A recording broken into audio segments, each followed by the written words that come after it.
Welcome sa ating YouTube channel, Main Chart Updates. For today's video, pag-usapan natin ito nga pong bagong issue kay Alden Richards, no? Ewan ko nga po ba, mga kaaldab, bakit nga ba na-link itong si Alden at saka itong si Shanti na isa nga pong contestant dito nga po sa Stars on the Floor. Di po ba? Medyo maganda rin yung si Shanti, pero ang tanong, kasi marami akong nabasa, mga kaaldab, na para bang pinagpipinitan po nila na medyo may something daw itong si Alden at saka itong si Shanti, habang noong nakaraang 2 episodes ng programa ni Alden na Stars on the Floor, di po ba? Yung celebrity dance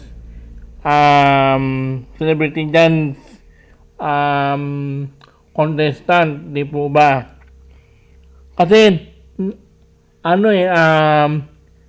nakilala po natin itong si Shanti, ito nga pong membro ng isang sikat na girl group, no?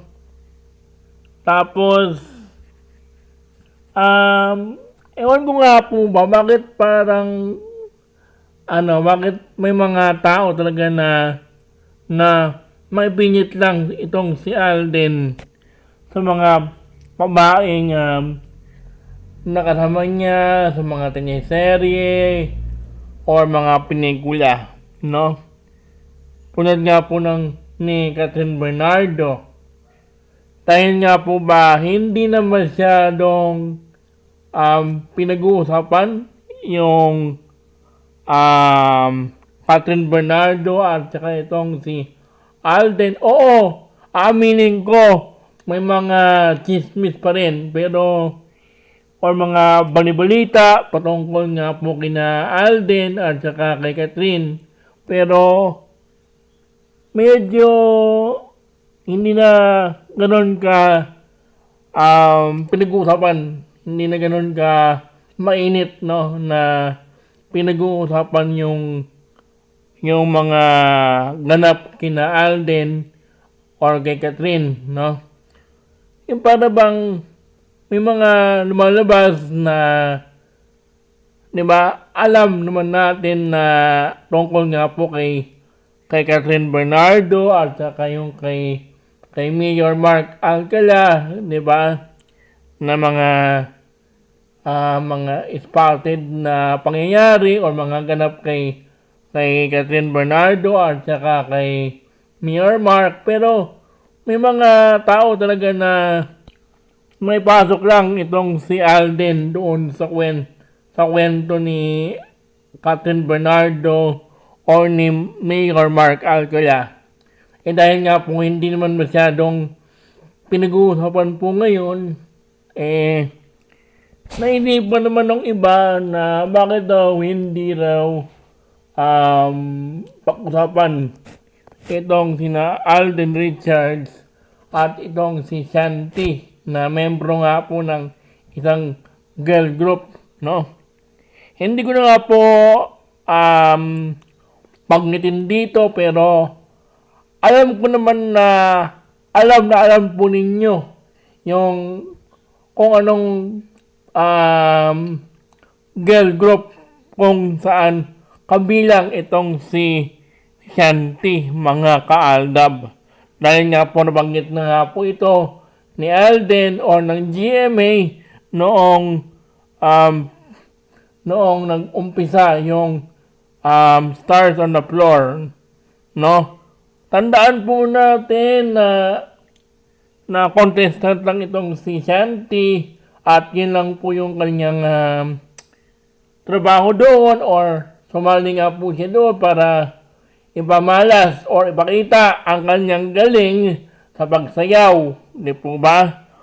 Huwag nating gawan ng issue itong si Alden at saka itong si Shanty dahil wala naman po silang wala naman po silang feelings, no, na pinapakita doon sa programa. Medyo yes, aminin natin, medyo may itsura itong si Shanty, pero tandaan po natin na mayroon na nga pong asawa itong si Alden na tinatago, no, at mga anak, no, na sabihin natin ayaw pa nilang aminin ni Maine, no, kahit nasabihin pa natin na may mga sarsaparilla pa rin na pinagpipilitan po itong si Maine tsaka itong si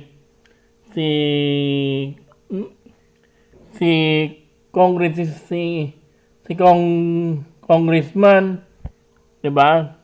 Na abangan po natin 'yan, mga kaaldab. Yung mga palis-pati na naman ni Buhaya, ni congressman. 'Di ba? Na dahil nga po malapit na nga po yung yung birthday ni Maine ngayong March 3, di ba?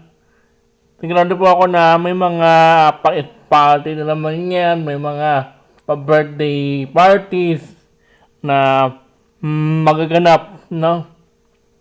Sa mga army, yan, sige. Pero deep inside, kahit nasabihin pa natin na walang army, pero andyan pa rin po sila. May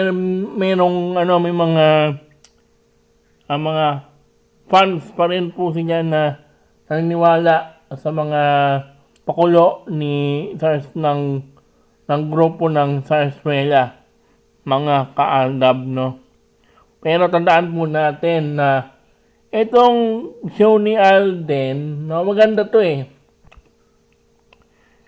para po sa akin, wala naman pong masama doon sa sa programa ni Alden, pero yung mga tao kasi, no, ay gumagawa lang po sila ng kwento para mapag-usapan or gawa ng issue itong si Alden dahil nga po daw sinasabi raw nila or ni Alden na single daw siya. Kaya malamang na baka sakali na feelings daw itong si Alden or makita niya yung girl na gusto niya sa katauhan ni Shanty. No, mga kaaldab ba?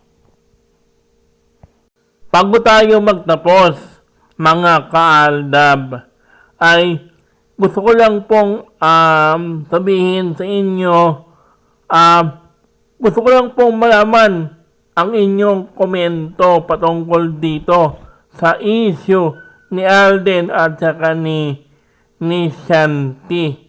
Hanggang dito na lang ang ating video. Don't forget to like, share, and subscribe for more updates kina Maine at kay Alden. No? Mga kaaldab,